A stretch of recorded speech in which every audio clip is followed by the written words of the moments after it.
no versículo 27 primeiro, e depois no 28. 27 e 27. Quem achou, diga amém. Amém. Diz assim, ó, presta bem atenção. Quando chegou a 14ª noite, sendo nós batidos de um lado para o outro ao mar Adriático, por volta da meia-noite, pressentiram os marinheiros que se aproximavam de alguma terra, e lançando um prumo, acharam 20 braças. Passando um pouco mais adiante, tornando a lançar o prumo, acharam 15 braças. E receosos de que fôssemos atirados contra lugares rochosos, lançaram da popa 4 âncoras e oravam para que rompesse o dia. Procurando os marinheiros fugir do navio, tendo arriado o bote no mar, a pretexto de que estavam para largar âncoras da proa, disse Paulo ao centurião e aos soldados: se estes não permanecerem a bordo, vós não podereis salvá-los. Então os soldados cortaram os cabos do bote e o deixaram afastar-se. Agora, no versículo de número 44, fala assim, ó: quanto aos demais que se salvassem, uns em tábuas e outros em destroços do navio, e foi assim que todos se salvaram em terra. Agora no capítulo 28, versículo 1. Uma vez em terra, verificamos que a ilha se chamava... Como é que se chamava a ilha? Malta. Os bárbaros trataram-nos com singular humanidade, porque acendendo uma fogueira, acolheram-nos a todos por causa da chuva que caía e por causa do frio.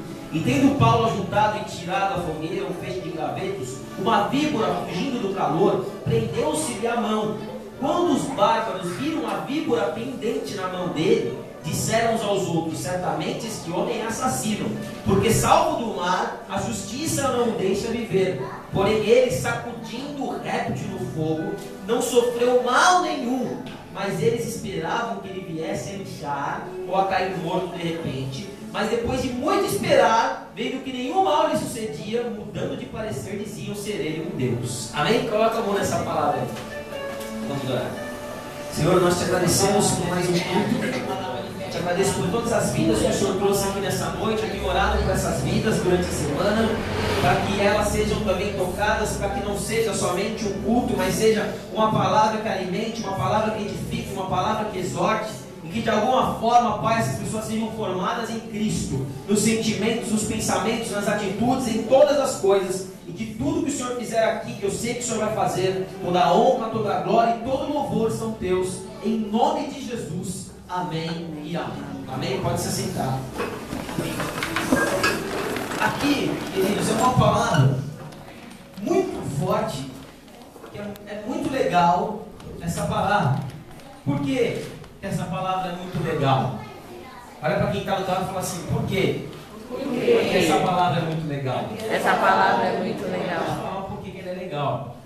Ela é legal porque assim, quando um homem de Deus, uma pessoa escolhida por Deus, está em algum lugar, significa que Deus está naquele lugar e que tudo o que acontecer, Deus está no controle. Paulo entrou no navio. Aquele navio seria um navio comum, mas quando Paulo entra naquele navio, então aquele navio seria um navio controlado por Deus. Amém? Amém. E Paulo entra naquele navio para que aquele navio fosse controlado por Deus a partir daquele momento. Só que quando também o servo de Deus entra em alguma coisa, há um princípio, parece que as coisas pioram. Parece que as coisas elas não vão sair da forma que nós desejamos muitas vezes.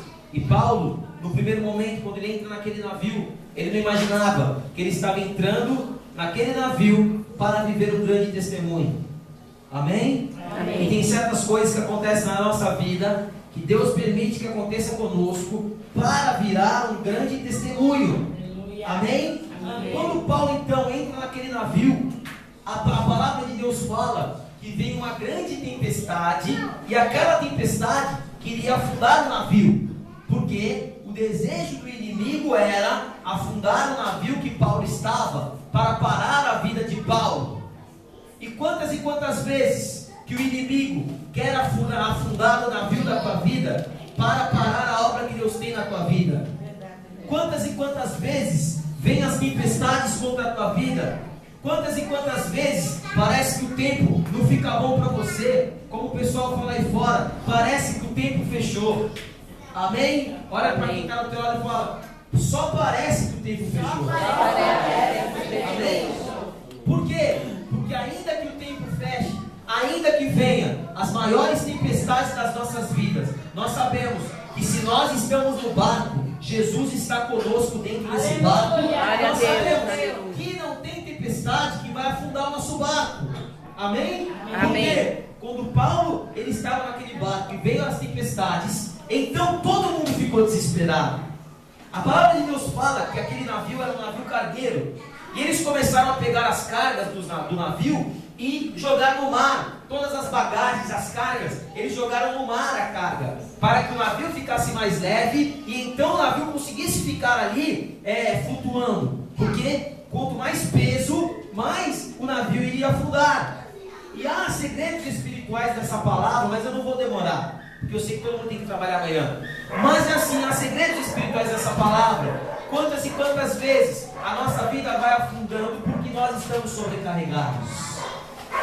Sobrecarregados com as preocupações, sobrecarregados com as ansiedades da vida, sobrecarregados com as derrotas que nós vivemos, porque todos nós muitas vezes já vivemos derrotas na nossa vida, decepções na nossa vida, no nosso dia a dia, no nosso cotidiano, tem muitas cargas que vêm nos nossos ombros, e isso quer nos afundar. E o Senhor está falando nessa noite, nós temos que tirar aquilo que são as cargas que não é necessário nós carregarmos. Amém? Amém. Então, hoje Deus te trouxe aqui para tirar todas as preocupações da tua vida, para tirar todas as ansiedades da tua vida. Deus te trouxe aqui para limpar o teu coração de todo sentimento que está te afligindo, porque muitas vezes vem um sentimento de angústia no nosso coração e nós não sabemos de onde, mas Deus tira também, porque isso não é para ficar em nós, porque isso só nos leva para baixo. Mas quando nós tiramos isso das nossas vidas, então aí nós temos então força para permanecer de pé. Amém? E hoje Deus está tirando todas as cargas da tua vida. Amém? Olha para quem está do lado e fala, todas as cargas ruins, Deus está tirando da tua vida. Amém? Só vai ficar na tua vida coisa boa. As coisas que não são boas, Deus vai tirar da tua vida. Quem concorda com isso? Fala assim, em nome de Jesus. Tudo que é ruim, Deus vai tirar da minha vida. Deus vai tirar da minha Amém? vida. Você não vai entender por quê, mas Deus vai tirar tudo que é ruim da tua vida. Glória a Deus. Aquela foto daquele ex-namorado que está lá, você vai tirar porque Deus já tirou e já era. Chega de lembrança. Amém? Ah, mas aquele chaveiro lá que me deram, que dá sorte, aquilo lá tira da tua vida, tira essa carga da tua vida. Ah, mas aquele ídolo que eu tenho lá em casa, que de vez em quando eu vejo que Jesus está demorando, eu dobro diante daquele ídolo. Fala, ídolo, que Jesus está demorando, faz logo. Eu vou tirar aquele ídolo porque só Jesus é o Senhor. Amém? Então, eu preciso tirar tudo que não presta na minha vida. Aquilo que são brechas na minha vida, eu preciso. Ó, pastor, quem não tem pecado? Todos nós temos pecado, mas nós temos que procurar melhorar, nós temos que procurar ser íntegros, nós temos que procurar verdadeiramente tirar aquilo que nos afasta de Deus e aquilo que nos faz mal. E, na verdade, eu quero dizer uma coisa para você, para quebrar toda a religiosidade que muitas vezes há na nossa vida, porque nós achamos que nós vamos errar e Deus só está esperando a gente errar para nos castigar e para falar, não quero mais você. Mas na verdade o que Deus não quer é isso. Deus tem falado comigo, Deus só quer que nós tomamos uma decisão, um rumo diferente na nossa vida, no seguinte sentido: Senhor, eu não quero isso para a minha vida. Eu sei que talvez o pecado no primeiro momento que seja bom, mas eu não quero isso para a minha vida. O que eu quero é algo permanente. Quando eu penso assim, então não importa o que eu fiz de errado, o que importa é que agora eu vou tomar um rumo diferente na minha vida, porque o que era ruim eu não quero mais, agora eu só quero aquilo que é bom. O que é ruim, Deus vai tirar da minha vida. Muitas vezes feito o diabo ter autoridade contra mim, querendo afundar o meu barco, não vai afundar o meu barco, porque as cargas que não são de Deus vão sair da minha vida em nome de Jesus. Amém? E em segundo lugar, Paulo, ele, enquanto todos estavam desesperados, ele dorme. Amém? E que lembra isso? Olha para quem está do lado e fala, o que lembra isso? Que lembra isso? A Bíblia fala que um dia Jesus, ele sai com os discípulos num barco porque a maioria dos discípulos de Jesus eram pescadores. Então ele sai com os discípulos num barco, e naquela noite acontece uma grande tempestade. Amém? Amém. Quem lembra dessa passagem? Que os discípulos estavam com Jesus no barco. Mas quando vem um vento muito forte e o barco começou a balançar, o que aconteceu? Os discípulos ficaram desesperados e foram procurar Jesus. E aonde Jesus estava? Dormindo na proa. Amém? Amém. Jesus dormindo na proa. E os discípulos falam para ele: Mestre, acorda! Não te importas que morramos? Jesus então acorda. E Jesus fala o que para eles? Vocês são homens de pequena fé. E Jesus fala o que? Para a tempestade e para as ondas altas, fala para elas: aquieta-te. E naquele momento que ele usa a autoridade de filho, as ondas se aquietam.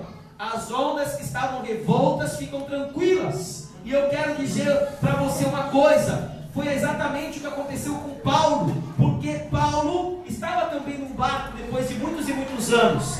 Um barco, não é verdade? E o que acontece? A tempestade vem contra ele. Mas semelhantemente a Jesus Cristo, Paulo também dormia no barco. E aí, quando a tempestade aconteceu, todo mundo se desesperou, mas havia uma palavra dentro de Paulo. Ele teve um sonho, e no sonho o anjo falou para ele: Paulo, calma, que ninguém vai morrer, nem um fio de cabelo vai se perder nessa tempestade, porque Deus já providenciou um livramento. E eu quero dizer para você, a palavra para você nessa noite é a mesma: aquieta-te, aquieta-te, porque há uma palavra de autoridade. Nessa situação, ninguém vai morrer. Nessa dificuldade, ninguém vai morrer. Não vai se perder nada, nem um fio de cabelo. Tira esse medo, tira essa preocupação, porque a palavra é: já há um livramento reservado para você. Glória a Deus. Jesus. Amém? Fala assim: há um livramento reservado para mim. Há um livramento reservado para mim. Paulo dormia. E quando Paulo acordou, Paulo falou, todo mundo desesperado, jogando mais e mais carga, até que o que não era para jogar, eles estavam jogando. Amém? Fala assim: eu vou tirar tudo que é ruim. Eu vou tirar tudo que é ruim. Não o que é bom. Não é bom. Porque muitas vezes o diabo ele nos engana, e Deus tira tudo que é ruim, mas até o que é bom a gente começa a jogar fora. E Deus não quer que nós joguemos fora o que é bom. Amém? Amém. Tudo aquilo, toda a palavra aqui que eu falar que está dentro das escrituras, dentro da Bíblia, você tem que receber e guardar. O que eu não falar que está fora da Bíblia, por isso você tem que conferir para ver se o que eu estou falando é verdade, que está escrito na Bíblia. Então aí tudo que eu não falar que está escrito aqui, você pode jogar fora. Mas o que eu falar que é bom, guarda. Amém? Amém. E não jogue fora da tua vida o que Deus te deu de bom.